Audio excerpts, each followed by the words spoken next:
मैं सबके यहाँ जाता हूँ गांव में, जब कथा सुनाने जाता हूँ तो सबके घर, एक मैया के घर गया तो मैया, उसके बच्चे थे छोटे छोटे 2, बोली गुरुजी मेरा पति दिल्ली से लौटा है 9 महीने बाद, लगभग 9 महीने बताए थे, पुरानी बात हो गई। बोले 9 महीने बाद आया है। मैंने कहा कि 9 महीने बाद आया है तो बच्चों के लिए क्या लाया और क्या कुछ, ये घर, तुम घास की झोपड़ी थी उनकी, मैंने कहा पैसे लाए होंगे तो अपने लिए एक छोटा सा घर बनवा लेना, छत डलवा लेना। बोलिए गुरुजी 9 महीने बाद पति आया है, 1 रुपए नहीं लाया। अब बताइए मैं कैसे बच्चों को खिलाऊं, कैसे बच्चों को कपड़े पहनाऊं, कैसे पढ़ाऊं, खाने को तो चाहिए। अब पत्नी 2 बच्चे भी संभाले और बच्चों के लिए कमाए भी, तुम नालायक क्या करोगे फिर? कमाओगे और शराब पी जाओगे। 9 महीने बाद लौटा है, यदि 10,000 रुपये महीना भी कमा रहा है तो 9 महीने का 90,000 हुआ, क्यों जी? 10 के हिसाब से 90,000 रुपये में भी 90,000 भी घर लाता, चलो थोड़ा बहुत खर्चा करता, 80,000 भी लाता, 70,000, तो 70,000 में 1 साल में दीवारें खड़ी कर लेता, अगले साल के 70,000 की कमाई में छत डाल लेता, छोटा घर हो जाता। लेकिन जब करोगे तो सब होएगा, और सारा पैसा तुमने कमाया उड़ा दिया, समझदार काहे के हो? पत्नियों पे बड़ा संकट है शराबियों की, शराब पीने वाले की पत्नी को तो यही नरक मिलता है। शराब पीने वालों की पत्नियां तो नरक में है। नरक क्या होता है शराब पीने वालों की पत्नियों से पूछ लो। घर का माहौल बिल्कुल नरक जैसा है, हाँ या ना?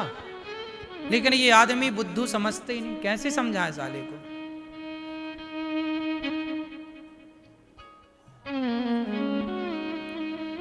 अरे 2 पैसे कमाओ, अपने लिए बच्चों को पढ़ाओ लिखाओ, अपने लिए घर बनवाओ, अच्छी जिंदगी जी लो।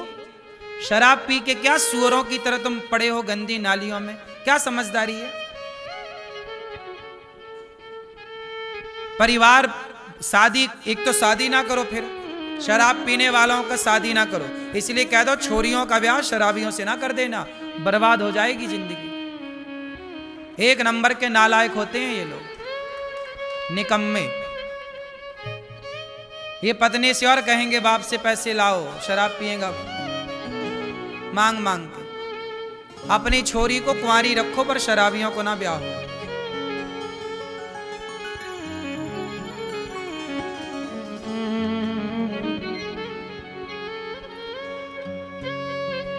शराब पीने के बाद उसे फिर कोई नहीं दिखता, ना माँ ना बाप ना पत्नी ना बच्चे। कलयुग है ना, शराब में कौन बैठा है? कलयुग, तो वो अपना प्रभाव दिखाता है, इसलिए बच के रहना। आपकी भलाई के लिए समझा रहा हूं।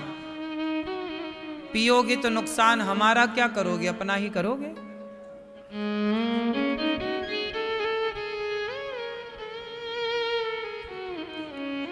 कलयुग का पहला ठिकाना जुआ, शराब, फिर स्त्रियां, पर नारी पैनी छुरी 3 तरफ से खाए, धन हरे यौवन हरे घोर नरक ले जाए।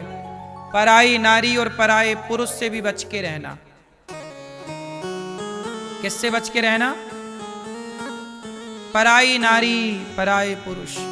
आजकल पराई नारी पराए पुरुष का भी बड़ा जलवा है।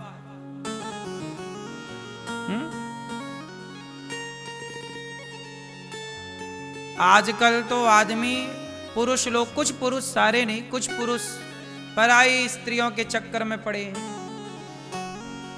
कुछ लोग तो शादी ही नहीं करते कि बिना शादी किए ही पराई नारियों में खुश हैं।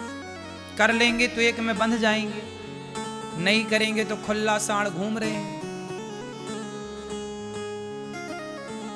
क्यों? आजकल शादी भी नहीं कर रहे हैं कुछ लड़के, क्योंकि पर नारी में फंस चुके हैं।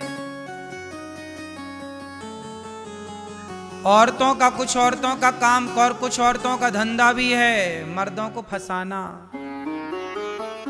लड़कों को फंसा लेती हैं अपने झूठे प्यार में। और आजकल लड़कियां तो कम, शादीशुदा स्त्रियां भी कुछ कुछ, उनका भी मन डोल रहा है, डगमग डगमग। मन डोला मेरा तन डोला, सब डोल रहा है।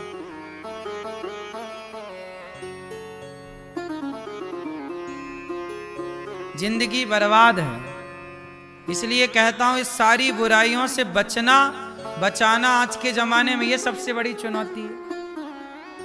बच्चे बच जाएं तो बड़ी कृपा है ईश्वर से। रोज सत्संग सुनाओ बच्चों को, रोज अच्छी बातें सुनाओ, रोज कहो बेटा ये बुराई है, रोज बताओ अपनी बेटी को, अपने बेटे को। बड़ा कठिन है इन सबसे बचाना।